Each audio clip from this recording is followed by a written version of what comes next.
Have you ever felt forgotten by someone who once meant everything to you? Someone who used to hold your hand, tell you stories, and remember even the smallest things about your life? And then, slowly, they stopped calling, stopped asking, stopped showing up the way they used to. This is how it felt for me. When I was a child, my grandmother was my whole world. Every weekend, I would visit her small house at the end of a quiet street. She always waited for me at the door. With a soft smile and warm hands, she knew what I liked to eat. She remembered my favorite stories. She laughed at things no one else noticed. With her, I felt seen. I felt important. But as I grew older, things changed. School became busier.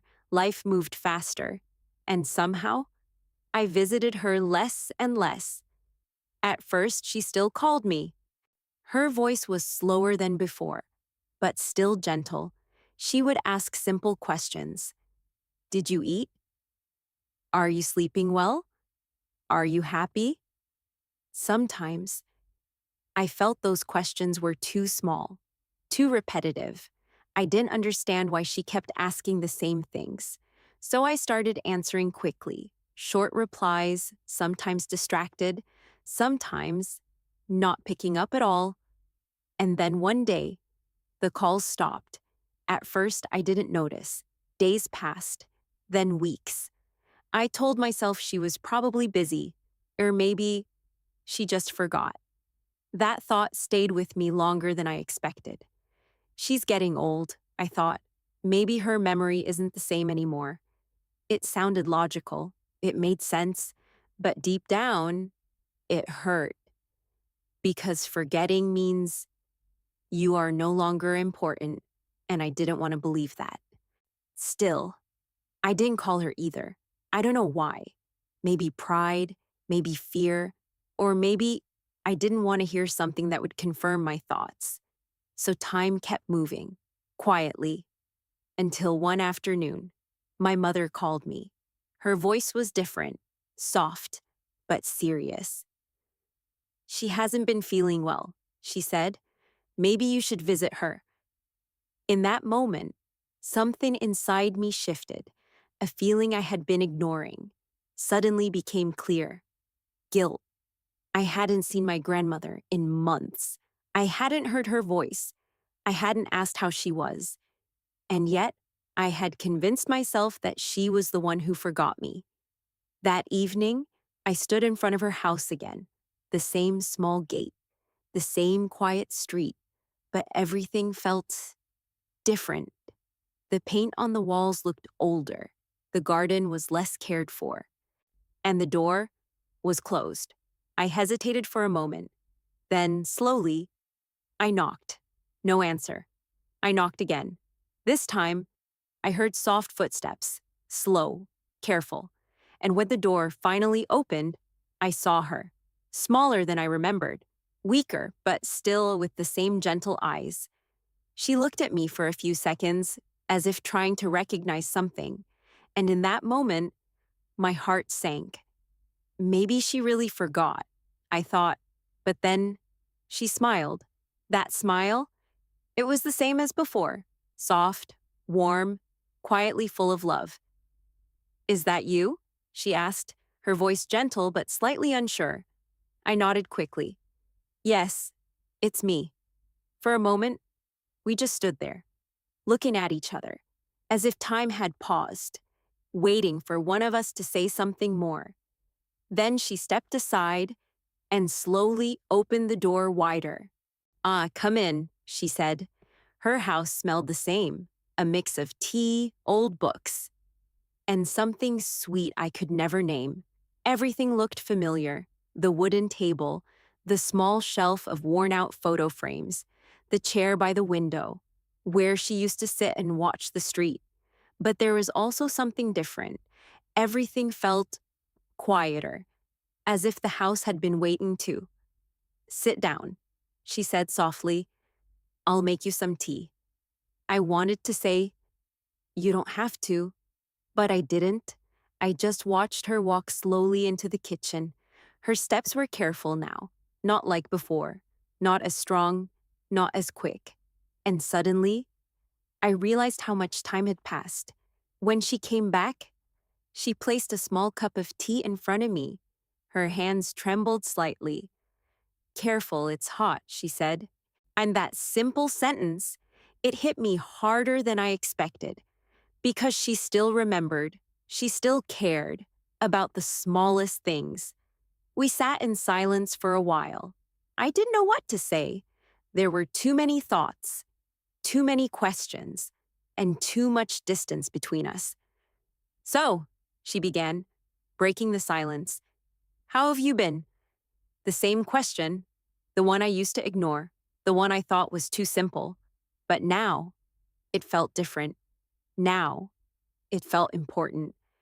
"I've been busy," I said quietly, "with work and life." She nodded slowly, as if she understood more than I said. "That's good," she replied. "Busy means you're doing something meaningful." I looked at her. There was no complaint in her voice, no sadness, just calm acceptance. And that made me feel even worse. "Why didn't you call me?" I suddenly asked. The question came out faster than I expected, almost like it had been waiting. She looked at me, a little surprised. "I didn't want to disturb you," she said gently. "You sounded busy the last few times." Her words were simple, but they carried something heavy, something I didn't want to face. "I wasn't that busy," I said, but even as I spoke, I knew it wasn't true. I had time. I just didn't use it. She smiled again. "It's okay," she said. "I understand."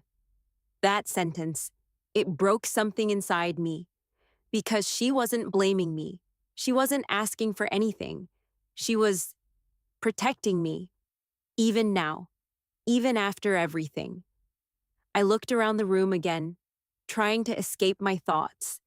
And that's when I noticed something, a small box on the corner of the table, old, carefully placed, as if it meant something. "What's that?" I asked. She followed my eyes. "Oh, that," she said softly. "It's nothing important." But the way she said it made me curious. "Can I see it?" I asked. She hesitated for a moment, just a second. Then slowly, she nodded. "If you want," she said. I reached for the box. It was lighter than I expected. But inside, there was something. Something neatly stacked. Something carefully kept. I opened it slowly, and what I saw made my hands freeze. Letters, dozens of them, all written by hand, all with the same name, on the front. My name, every single one. My heart started to beat faster, confused, surprised, uncertain. I picked one up and looked at her.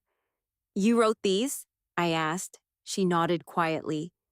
"Yes, for you." I swallowed. "But you never sent them."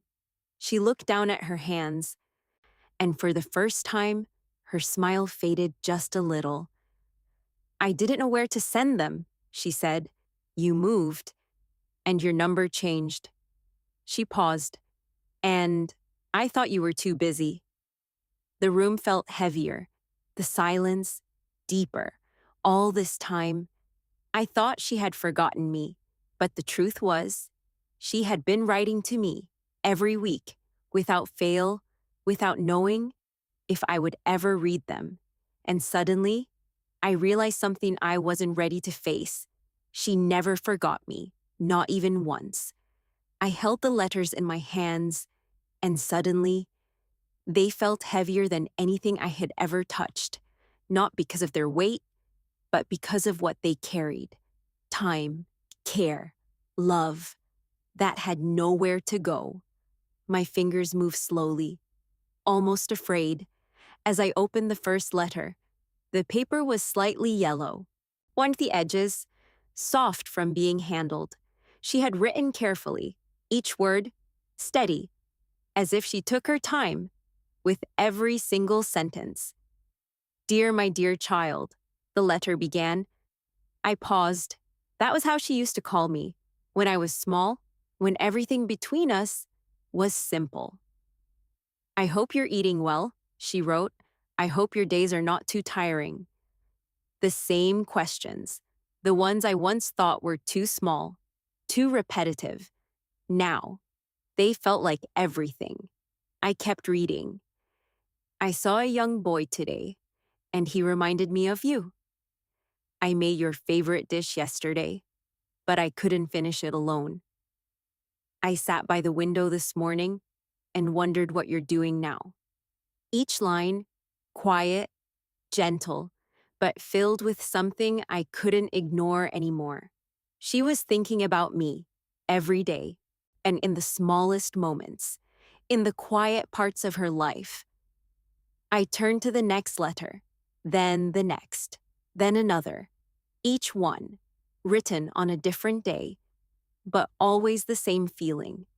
She never complained, never asked why I didn't visit, never said she was lonely, but I could feel it. Between the lines, in the pauses, in the words she didn't write, one letter made my hands stop. I heard it rained heavily today, she wrote. I hope you remembered to bring an umbrella. I closed my eyes for a second. That day, I did get caught in the rain. I remembered it clearly. I had been frustrated, annoyed, but I never thought that somewhere she was thinking about me at that exact moment. Another letter. My health is still okay, she wrote. Don't worry about me. But the handwriting was a little shakier, and the lines not as straight as before. And suddenly, I understood. She wasn't writing these letters because she had nothing to do. She was writing because she had no one to talk to, because the person she wanted to talk to wasn't there. I felt something tight in my chest, something I couldn't push away anymore. Guilt, deep, heavy, real. All this time, I thought she had forgotten me, but she had been remembering me in ways I never deserved. I looked up at her. She was sitting quietly across from me, watching me, not with expectation, not with hope, just gently, as if she was afraid to interrupt something important. Why didn't you tell me? I asked softly, my voice almost breaking. She tilted her head slightly. Tell you what? She asked. That you were writing to me? That you missed me? That you were waiting? The words felt heavy in my mouth. She smiled again, that same quiet smile. I didn't want you to feel guilty, she said. I just wanted you to live your life. That answer, it hurt more than anything else, because even in her loneliness, she was still thinking about me, protecting me, choosing silence, so I wouldn't feel burdened. I look back at the letters, dozens of them, weeks, months, maybe even longer. All this love kept inside a small box, never sent, never received, until now. And in that moment, I realized something I could never undo. Time had passed, moments were lost, words were never said, but right here, right now, I still had a chance to listen, a chance to understand, a chance to finally see her. Not as someone who forgot me, but as someone who never stopped loving me. I placed the letters back into the box, slowly, carefully, as if they were something fragile, because they were, not just paper, but pieces of time that I had missed. For a moment, I couldn't speak. There were too many things inside me, regret, guilt, and something else, something softer, a quiet understanding that had finally arrived too late. I'm sorry, I said. The words came out small, almost lost in the silence. She looked at me, a little surprised. For what? She asked gently. For everything, I wanted to say. For the calls I didn't answer. For the visits I didn't make. For the time I thought I didn't have. But none of those words came out. I should have come earlier, I said instead. She shook her head slowly. You're here now, she replied. That's enough. That sentence, it should have made me feel better, but it didn't. Because I knew it wasn't completely true. There were so many earlier moments that I could never go back to. I read some of your letters, I said. She nodded. I write when I have something to say, she answered. I looked at her hands, thin now, a little unsteady, but still, gentle. Every week? I asked quietly. She smiled. Most weeks, she said. And on the weeks I didn't write, I still thought about what I would say. My chest tightened again. Even when she didn't write, she was still talking to me, in her mind, in her heart. I didn't know, I whispered. I really didn't know. She leaned back slightly in her chair. It's okay, she said. Not everything needs to be known. But I shook my head. No, I should have known, I said. I should have asked. I should have come back. I should have. My voice faded. Too many should have thoughts, and none of them could change anything. She watched me quietly. Then slowly, she reached out her hand. It took effort. I could see it, but she still did it. I moved closer and held her hand. It was warm, familiar, just like before. Life becomes busy, she said softly. I understand that. But sometimes, she paused, people forget that love also needs time. That sentence, it stayed in the air, simple, but impossible to ignore. I nodded slowly, because I knew she wasn't just talking about me. She was talking about something bigger, something many of us forget. I don't need much, she continued. A little time, a little conversation, that's enough. Her words were not demanding. They were not heavy, but somehow they felt heavier than anything else because they were so easy to give, and yet I hadn't given them. I can read them with you, I said suddenly. The letters. She looked at me. There was a small light in her eyes. Really? She asked. I nodded. Yes, all of them, if you want. For the first time, her smile changed. It was still gentle. But now, there was something more. A quiet happiness. The kind that doesn't need to be loud. We opened the box again. This time, together. I picked another letter, and instead of reading it alone, I read it out loud. Slowly, carefully. She listened, sometimes nodding, sometimes closing her eyes, as if she remembered the moment she wrote it. And for the first time in a long time, we were sharing something again. Not the past, not the missed time, but the present, a simple moment, a quiet connection, still fragile, still new, but real. And as I read each word, I made a silent promise, not just to remember her, but to be there. While there was still time, we kept reading, one letter after another. Some were short, some were longer, but each one felt like a small piece of her heart. There were days she wrote about the weather, days she talked about cooking, days she simply said, I miss you today. Nothing complicated, nothing dramatic, just honest, just real. And somehow, that made it even more powerful. The sun slowly began to set outside. The light in the room turned softer, warmer, quieter, just like her. At one point, I stopped reading. Not because I finished, but because I couldn't continue. My voice felt heavy, my chest tight. I wasted so much time, I said quietly. The words finally came out, the truth I had been avoiding. She looked at me and gently shook her head. No, she said, you lived your life. But I left you alone, I replied. She smiled softly. I was never alone, she said. I had my memories, and I had these letters. I looked at the box again, this small box. that held years of silent love. And suddenly, I understood something clearly.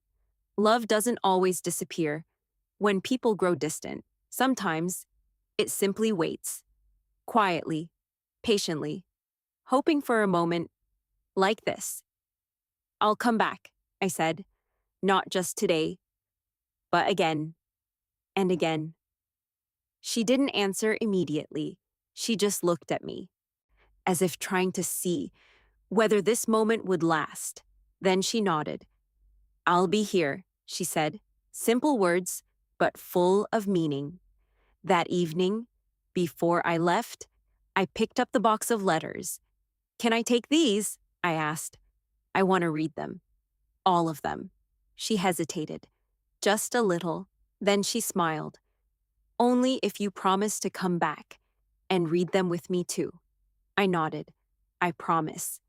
This time, I meant it. As I walked away from her house, the street felt different. The same place, but a different feeling. Because now, I was not carrying guilt alone. I was carrying something else: awareness, gratitude, and a second chance. That night, I opened one of the letters again.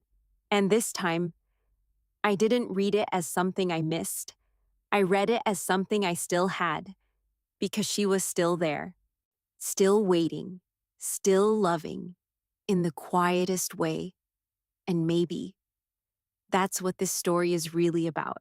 Not just about misunderstanding, not just about regret, but about noticing before it's too late.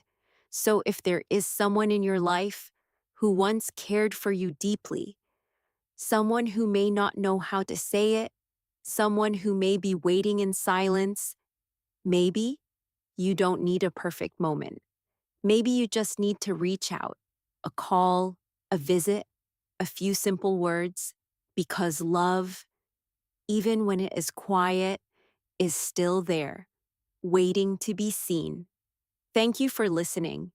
If this story touched your heart, take a moment to slow down and think about someone you haven't spoken to in a while. Maybe today is the right time.